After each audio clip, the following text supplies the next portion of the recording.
Hello and welcome to the Bee Formless Flow Driven CEO podcast. I have from Florida, USA. Hopefully, the sun is still shining in the on Monday afternoon, Jason. But I'm welcoming to the show Jason Whitlock. Whitlock, welcome, Jason. Hey, thanks for having me. Yeah, and I was just looking at all your amazing guitars behind you and the fluorescent lights. Purple is one of my favorite colors, which just popped up in case you haven't noticed with my purple jacket. But you said your grandfather was a guitar player, and it's obviously since transpired into that you love playing guitar. So I love that you've got that muso creativity behind you happening. You are the founder of Full Scale Advisors, started the company roughly 6 years ago, and you help founders and solo operators design weeks at work with their brains. Very cool. Weeks at work with their brains. Super cool. You protect that deeper work time, stacking calls, batching comms, and using lightweight automation AI to drive outcomes without burning out. Sounds fascinating. And from what I understand, it really is this deep. How do you kind of create that deep work architecture that, to stop those friction killing routines and keep that simplicity is at its core is what you're doing. When Mhm. when you booked in for the pod and I asked you what's one unique insight or lived experience when it comes to life leadership and or business, it was quite profound what you wrote back to me, and I do thank you for it. And you said early on I tried to work harder through ADHD and paid a tax on every task. I worked hard to flip the model. I ran my week like a trading desk. Mornings are protected deep work blocks, calls stack in the afternoon. Messages get batched twice a day. I use a 2 minute rule to kill micro friction and a weekly reset to close loops. Energy is a KPI. I love it. It looks boring, but it provides freedom and results followed.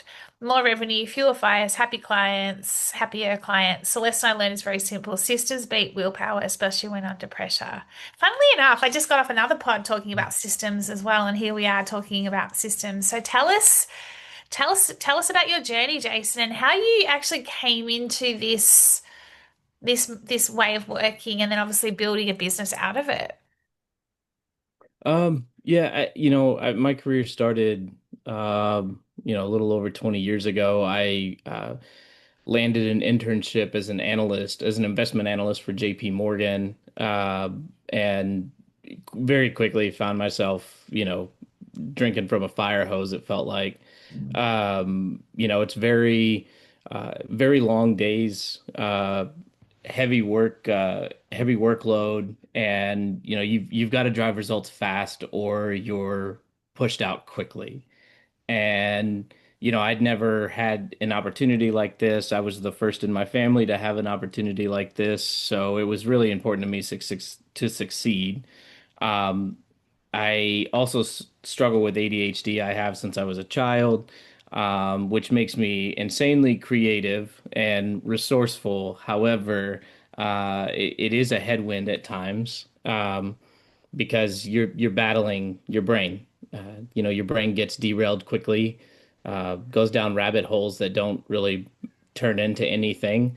So you have to kind of protect, protect your effort, protect your dopamine, protect your brain basically so that you can continue to be productive despite, getting endlessly distracted. Uh, I found pretty quick that uh, guardrails, like systems, like having personal systems help. Leaning into, whatever task I'm feeling that day, and not stressing too much if I don't have it in me to do something else. So I leaned on tech quite a bit, as an analyst, to streamline a lot of my workflows to make me more productive. I started coding automation programs myself that took care of a lot of the busy work, which freed me up to do a lot of the deeper work. Um, and then eventually, like, my career grew in finance. I went client facing, you know, probably 5 years after I started. Um, I was managing, about 550 million US dollars, making investment decisions, for people. and got really good at it. I was having great conversations with people, you know, installed systems whenever I could to keep me moving forward. Eventually sold that practice, sold that firm, decided I was going to retire early. My wife and I relocated from Texas to Florida, um, and I just got bored being retired. So I tell people I'm an accidental consultant. I had a lot of people reach out to me to ask me to help them do what I was able to do for myself. And, next thing you know, I'm charging for it, creating a business around it. I've got people working for me, and I just kind of pivoted into, doing this full time, and it gives me something to do. I love it. Oh, how God, what a story. I didn't realize you had a previous company, sold that, decided to retire, and then starts again accidentally. That's kind of what a fascinating story, right? But it's almost like taking all of what you had from your old world, if you like, or your other world, and then applying it into in a new light, in a new way, in this new world. Because it Sure. is so required, Jason. Like I was saying to you pre-show, like the world is so hectic, full stop, right? And people aren't catching their breath. There's no, and systems are so important, and yet we've got all these messy, complex, disconnected systems. But what we need is the interconnected system that unifies us as an individual, but also whether, us in a business, us as a team. Like, yeah, I love your thoughts on all of that. Yeah, I agree. I think that, James Clear, he's the author of Oh, Atomic Habits. I love his stuff. He said, we don't rise to our goals, we fall to our processes. And, that's stuck with me that, it doesn't matter what your goals are, if your processes don't support your your movement towards that goal, your progress towards that goal, then, making a goal is kind of like pissing in the wind, as they say back home in Texas. So, yeah.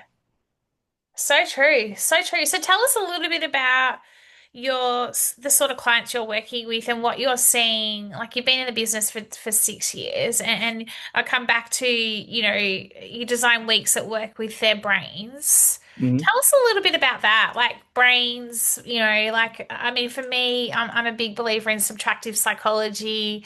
Like, we always tend to, whenever we've got a problem to solve, we add. We always seem to add to everything. When we're ruminating, we're adding versus there's a healthy way to ruminate. There's just this constant add, which doesn't isn't conducive to then the ability to think clearly, to be able to then, have those deep work blocks where we're able to be in flow and be able to, be focused.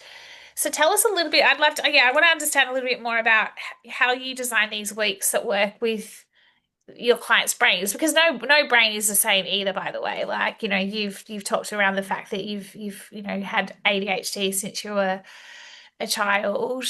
There's so many different aspects to an individual. Yeah, tell us a bit about that. Yeah, so I think just to give you kind of a high level, everybody that runs a business, or all the way down to people that perform within the business. I mean, you know what the end goal is. You know what the end result of your labor should be.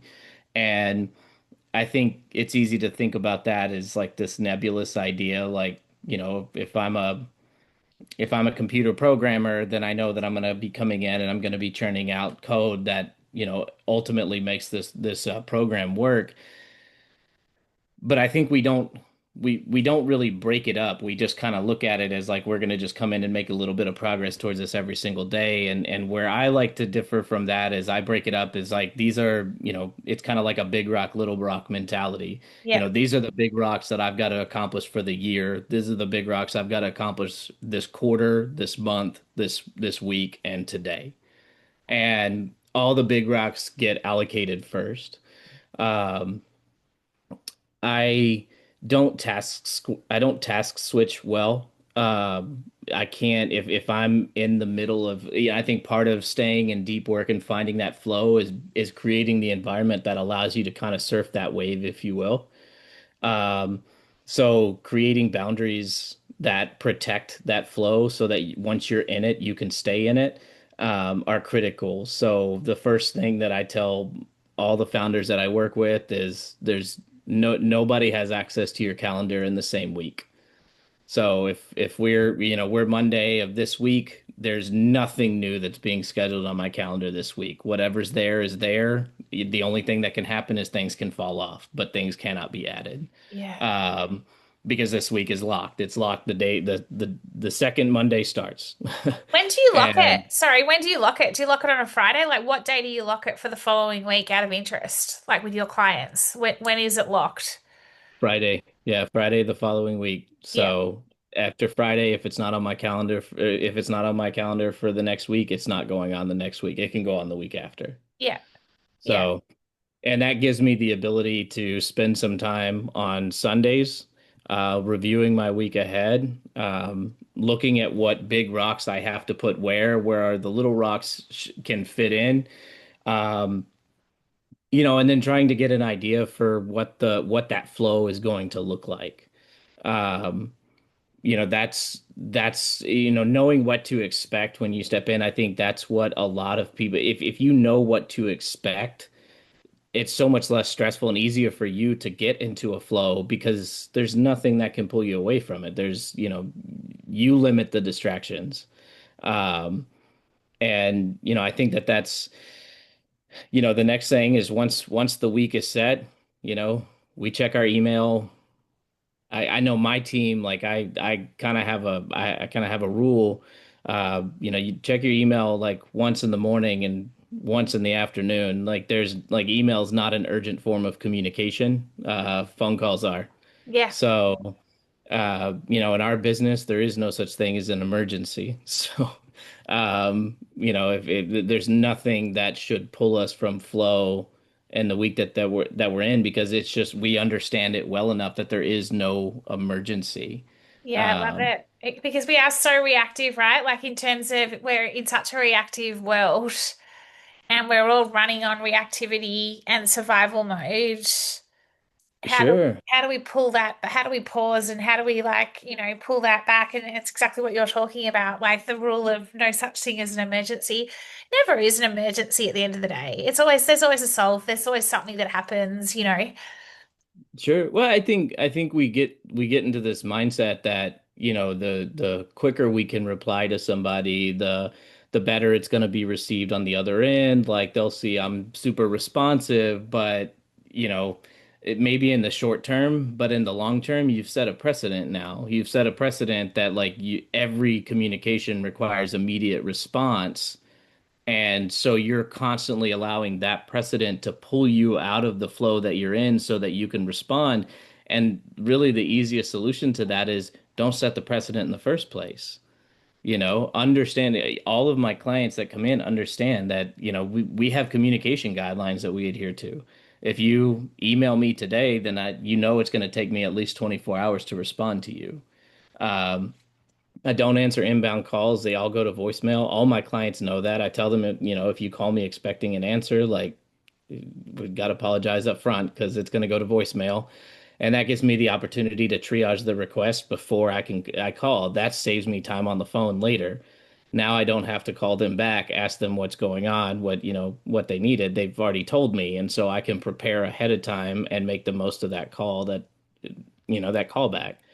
I love, I sorry, don't. Jason, I love that because, when you talk about triaging a call, quite often you'll get a call that's very reactive, or again, it's very like emergency, emergency, when actually they're just wanting to get it all out. And so you have then that ability to also screen by the sounds of things what's urgent, is this critical? Is this a real issue, or is this just a reactive moment and they're going to calm down? And do you know what I mean? Their nervous system and everything's going to calm down, and Sure. that gives you that ability to triage what's important. Not that, like, yeah, you know what I'm saying? I get when I work with clients, this is a point of this is a point of contention that normally happens between me and clients. And people, they if their phone's ringing, they want to answer it. I'm an elder millennial myself, so I don't like to answer my phone if I can help it. It's just it's I know that if I answer my phone, it's going to pull me out of whatever flow it is that I'm in, so I avoid it. But there's not a lot of people that feel that way. They want to answer their phone, they want to be responsive. Um, and it's just that's probably one of the things that pulls you out of the flow the most. They have a hard time saying, no, I'm not going to answer it. Um, but then when they start to when you set the expectation, when you let them understand that, I've managed millions of dollars for people, and when the stock market would go south, like they would call me and they're panicked. They wanted a response right away, but at the end of the day, no matter what, I can't pull a trigger and make something happen quickly. It takes time.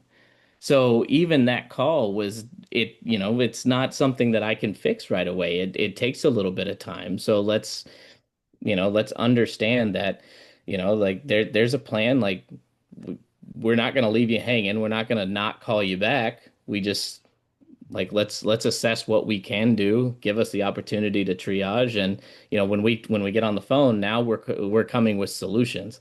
Um, my Versus team adding versus adding to the load and fueling it, right? Like from what I'm hearing from you, you slow it down. You slow the whole system down, and it's purposeful. It's intentional to like it's like because pause is so important, for me, more and more like someone who's got a type A personality likes to go 100 miles an hour at times. I've certainly been really surrendering and practicing the pause and the ability to be present. And funny you talk about the phone because more and more I'm like, yeah, I'll get that later. Like it's not important. Whereas once upon a time I'd be like, oh my God, I've got to answer that sort of thing. But I mean, yeah, sorry. if you think like like pausing is so powerful, and I don't think people give it a lot of they don't give it a lot of consideration, but it is intentional. Um, when I'm talking to a client, when I'm teaching sales enablement, to SDRs and frontline reps, like the first thing I'll tell them to do is, once you ask your question, shut up, like pause, like pause in that silence and be comfortable in that silence because you know, you don't need a good question doesn't require a lot of justification. My grandfather used to say a good idea requires no justification.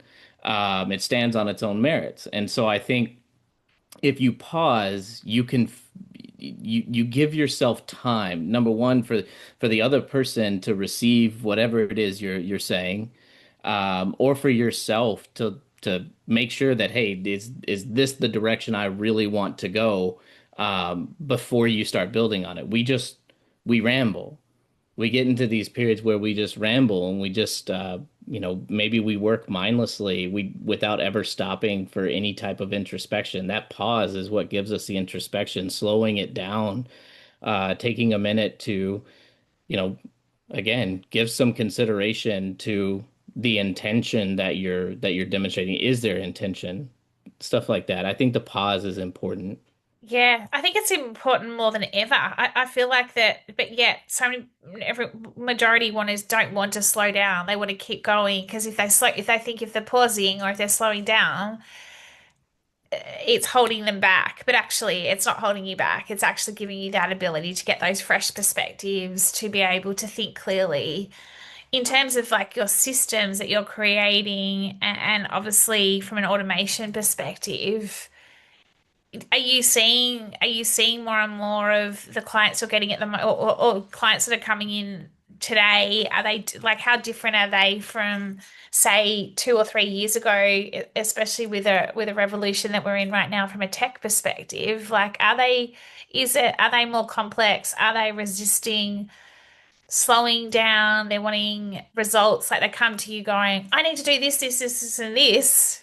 but then it's wanting looking at it from a transactional perspective versus that deep work that they need to do to be able to get into the flow. Does that make sense what I'm asking? Yeah, I think there's this novelty around, you know, technology, specifically AI these days. Um, there's a lack of understanding in its capabilities or how to implement how to implement it effectively. And so I think people have this unrealistic expectation that like, well, I can just put all this on autopilot and I don't even need to hire anymore for this, or I don't need to. And you have to again, like you kind of have to pause, like help them understand that this is a you can give anyone a handsaw and that does not make them a carpenter. Like it's a tool. You have to know how to wield that tool, like where it's impactful, where it's effective, because you don't just want to come in and make blanket changes across the board. If it doesn't work, you have to throw everything out and start over. So you've got to make it incrementally. You got to use iterative approaches, and then you got to understand what makes sense. Like, does it make sense to implement tech here? Ultimately, if it's if it's not saving them time, if it's not if it's not eliminating redundancies, if it's not creating any type of risk mitigation on their part, then maybe that's not a place for tech. That's a place for human capital. Yeah. Um, and I think that's the biggest challenge right now is that everybody wants, they want automation, they want AI, they want, I want it to write my emails and have, do my sales outreach and, you know, I'm not a huge fan of AI and sales outreach. So No, and I agree with you in terms of because it is cold and it you can see through it with all the dashums and everything else. And I'm constantly, whenever I'm using AI, I'm like, stop using dashums. Like it's just like because you still need that human, that human capital, like you say, the ability to be authentically you. Tell us a little bit about like what do you see as the biggest opportunities right now when it comes to CEOs, founders, leaders? Like, what do you see as the biggest, I guess, challenge they're facing, but also, I mean, obviously what you're doing in terms of freedom and results follow, etc. But like, what do you yeah, I see as think the biggest, yeah, ops? I think one of the biggest opportunities right now is now I think scaling and growth is much more attainable than it was in the past, given some of the advances in technology. Used to, you needed more human capital, and to scale. But now with tech, we're getting quite a bit more streamlined in that space. You're increasing the capacity of your people by implementing tech in a smart way. And I think one of the biggest opportunity is right there in that in that tech spot. Your tech stack. Is it set up for success? Is it set up efficiently? And I think now you've got founders that can scale pretty rapidly, while still maintaining a pretty lean overhead given some of the tech that we're seeing. So I think that's a huge opportunity is these CEOs and founders, adopting tech early but responsibly so that their resources are better managed. They can stretch them farther, before they're starting to make more costlier additions like adding human capital or, uh, whatever comes after that. Yeah.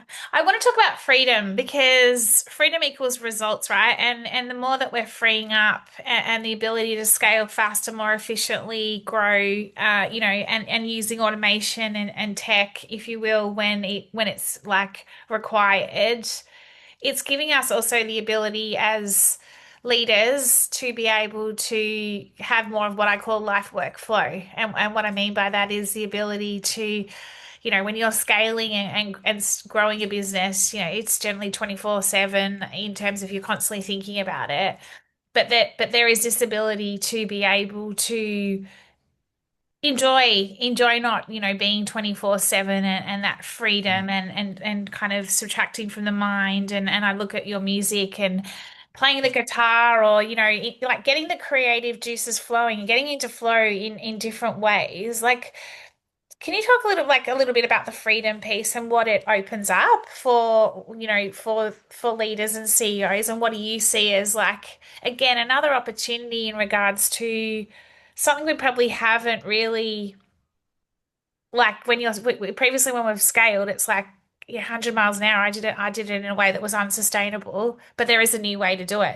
There's a more sustainable way. Yeah, I think I think that again, I'm gonna use something my grandfather taught me. I love your grandfather. Um, yeah, he said, that there's that cliche that if you love what you do, you'll never work a day in your life. And he said, but you have to be very careful that you don't turn something that you love into a job you have to show up for every day. Mm. And that that to me is, it's something I think about a lot. There's two halves of your brain. There's an analytical side, there's a creative side, and you need both. You need both to show up and we use our creative side to problem solve. We don't like our analytical side can help, but it's the creative side that provides really the engine for that problem solving. And you have to care for both sides of those. And so, I come back to being pretty rigid in the boundaries that you set for yourself. I have hard cutoff times. I don't, it doesn't, I'm okay leaving a to-do list incomplete if I can't finish it by the cutoff time, because I know that that is, I set that boundary for a reason. That boundary was set because at that time, that's when I need to turn my focus towards the other things that help with the creative side of as opposed to the analytical or vice versa. And then also like, focus on the things that fill my cup. Yeah. Um, like my family, my friends, my music, my hobbies, like those things. If I have something to look forward to and I know that I have a way to decompress, now I can show up every day, ready to tackle the business tasks, because I have something to look forward to. I know that there's a firm, so I'm not gonna and that doesn't mean I don't obsess over my business issues. I have ADHD, so these things occupy a lot of my brain space. I can't just turn it off. Um, but like I think that there's something to be said about there's got to be some outlet so that you can let that, let off some of that steam, let that stuff out of your head. So I journal. I don't journal with any type of regularity. I don't make it a task. I have to if I have to see to every single day. It's just if I feel like I'm mulling things over and I'm not making any progress on it, that's when I know I've got to get this out of my head and onto paper so that I can see it. Um, Understand the and block then or the friction. we say that again. I said understand that block or the friction, what, like, to get it out. Like, it's like Yeah. subtracting it out. Like, what is going on here? That's that awareness piece, right? Yeah, I mean, people don't understand. Your head is an echo chamber, and there's a lot of things that happen inside there that we perceive one way, and then once it's out into the open, whether we speak it, we write it, we tell somebody, whatever that is, our perception of it can completely shift because, I've heard people say all the time, like, "Oh, that sounded a lot better in my head." Well, that's a thing, man. Get it out. Like it sounds like it feels like a great idea bouncing around up there. It feels like this is problematic when it's bouncing around up there, but so just say it. Like stop thinking it, just say it and see how you feel about it then. Like does it still feel as problematic? Does it still feel as great of an idea if you can say it out loud? And I think that right there changes a lot of perspectives and it's super easy to do. We're all scared of the monster in the closet when we're kids. And the way you get around that is you just flip the light on and realize that there's nothing there. Like we stop, like that's how we do this as adults. Like just say it. Like Yeah, get it speak out. before you think is my big thing. I learned that from I don't know if you've ever heard of Ultra Speak, which is like it's how you like communicate in flow and communication in high flow. And when you're in flow, things just flow effortlessly, right? You know, you're focused, you're clear, you're in the moment. And when you're in that moment, you're not stopping and thinking, oh, should I do this or should I do that? Instead, you're just in flow. It's happening for you, right? So it's the same with communication at times. We have this tendency to ruminate. We go, oh, I shouldn't say that, I shouldn't do this. And then by the time you've overthought it and get it out, of course it's nothing like what you had thought if you had just said it originally. And I think that comes back to being able to be authentic and the ability just to, like you say, get it out. Like just say it how it is. Coming back to even flow and listening to you in terms of you have hard and fast cut-off times, and I'd love to know what your cut-off times are. But this, Uh, yeah, you go, sorry. my day starts at 5 a.m. Um, and I cut it off at 5 p.m. Yeah, love that. So, and I don't go past it. I don't, yeah, like not for work tasks. So, Yeah, it's very cool. And you talked about also, and I'd love your thoughts on this, is just that ability to, when you're in flows, to pull out like at 5 p.m., you might be in flow on something at 4:30, 4 o'clock. And there's the dark side to flow where you can keep growing, but you can then lose time, but also you haven't eaten, you haven't had a break, you haven't had that active recovery. You know what I mean? I love a bit of see time. that, I shouldn't say I love, but I can easily get sucked into the dark side if I'm not careful. But this see that that oh it sorry. sounds like ADHD hyperfocus, like that's a thing with ADHD is you fall into these modes of hyperfocus, which can be called flow. You can call it flow. But you forget to eat, you forget to drink, you forget to, all these things. But I also know too that, like if I fall into flow at a certain time, uh, it's important, unless it's as long as it's within the working the working range. I mean, even my wife, she knows that, she'll come in and ask me if she'll say, "Are you hyper focused?" I'll say, "Yep," and she'll turn around and walk out. Like at that moment, I'm not like she doesn't want to pull me out of it, so she asked, but that's the communication, that's the agreement that we came to is that it's hard for me to be pulled from that to go back into it.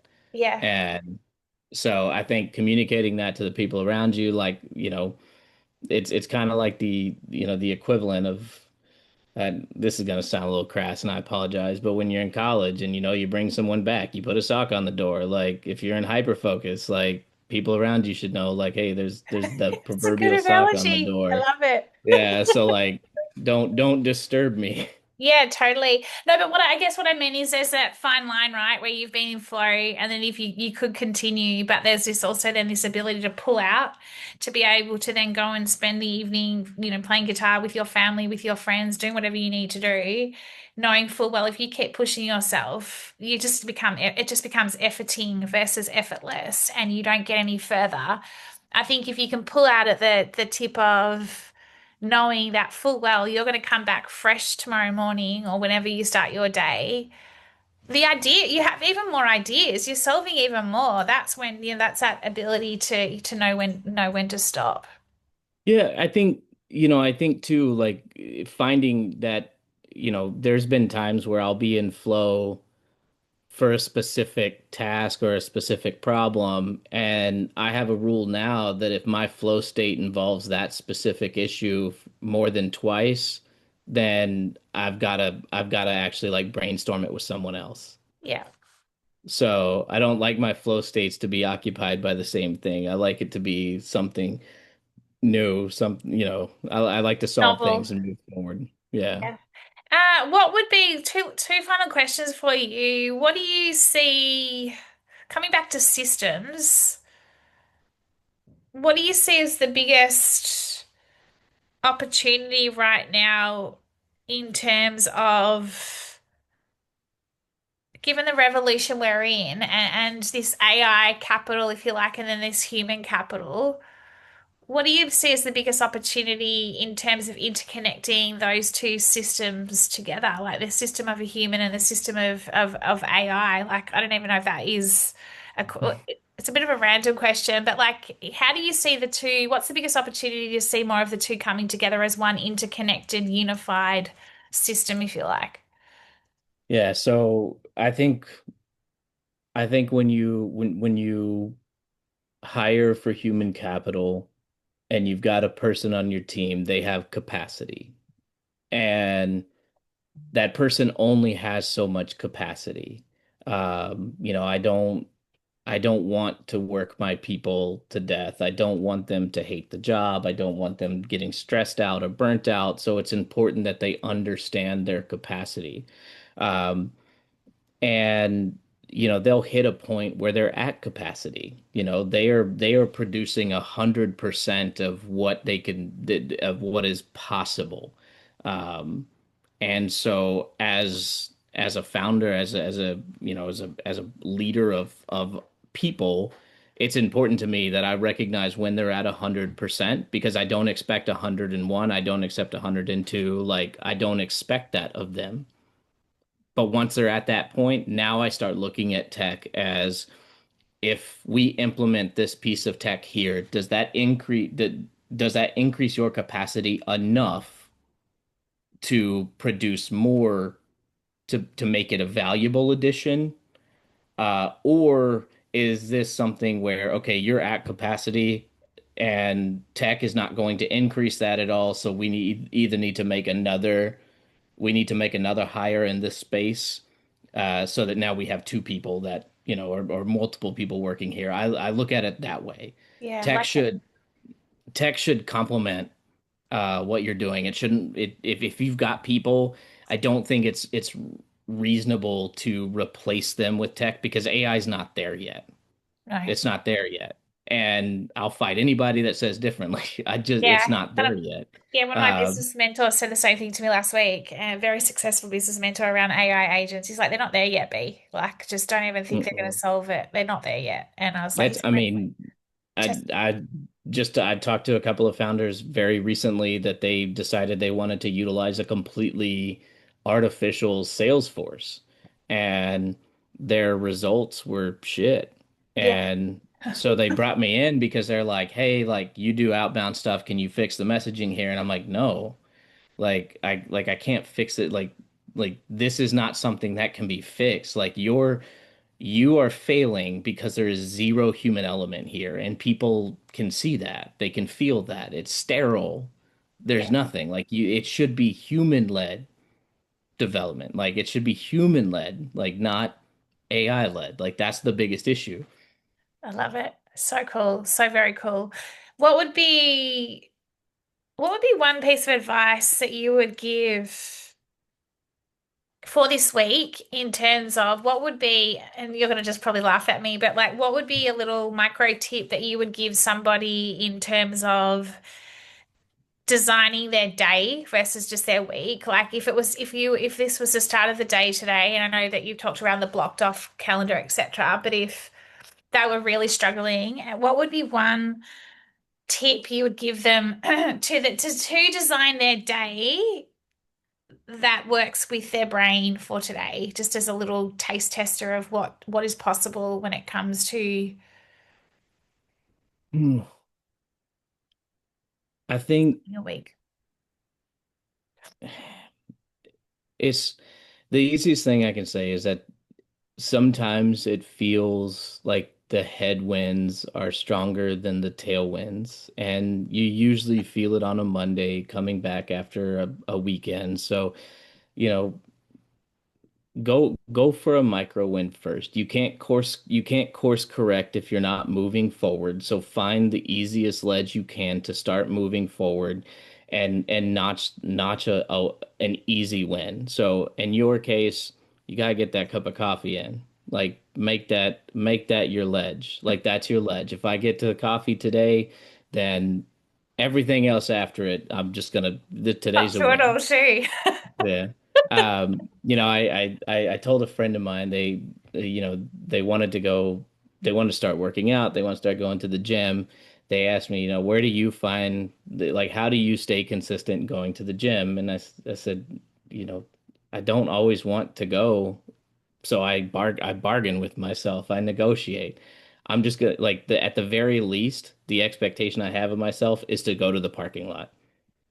Once I make it to the parking lot, You're there. whether I go in or not, I'm gonna consider it a win. And most of the time, if you're in the parking lot, your brain starts negotiating with you again. It starts reasoning with you. Well, you already came this far. Like, just go. Like, you I love can't it. course correct if you're stopped. So you Very got to cool. be moving forward. Very cool. Very cool. Jason, how do we find out more about full scale advisors and how do we find out more about you? Because you've got this amazing story, all these amazing insights. Yeah, you can find me on LinkedIn. Admittedly, LinkedIn is one of those places where I think there's a lot of information. I do respond to outreach, but I only respond to outreach a few times a week. Uh, there's my website is fullscaleadvisors.com. And we're currently building that out. We just went through a rebrand, so there'll be a lot more content on that pretty soon. But yeah. I think that's probably the two best places. Awesome. I feel very honored that you responded to me in terms of your Mhm. outreach, like when I outreached and you responded. So I guess maybe you saw a bit of human in me. I'm not sure, but Yeah, I thought the concept of your podcast was interesting. You're the first person that's pitched a podcast to me that actually like gave me some ideas for what it was for. A lot of people just, hey, you want to be on my show? And it's like I have no idea what you talk about. So I don't know. yeah. Thank you, Jason. I've really enjoyed, you've given me some good reminders and tips as well, because, it's always, like you said, practice what you preach, but there's always a room for that reminder, retraining your brain, giving yourself that, giving yourself a good old sense check. So, thank you so much. It's been a privilege talking to you. Have a wonderful evening, and hopefully I mean, I don't know, I can't remember what time you said it was, but if it's 5 o'clock, enjoy the It's getting close. My day's ending, yours is starting. So totally. enjoy your morning. It was great chatting with you, B. Yeah, no, appreciate it. Have a good night. Thank you. Yeah.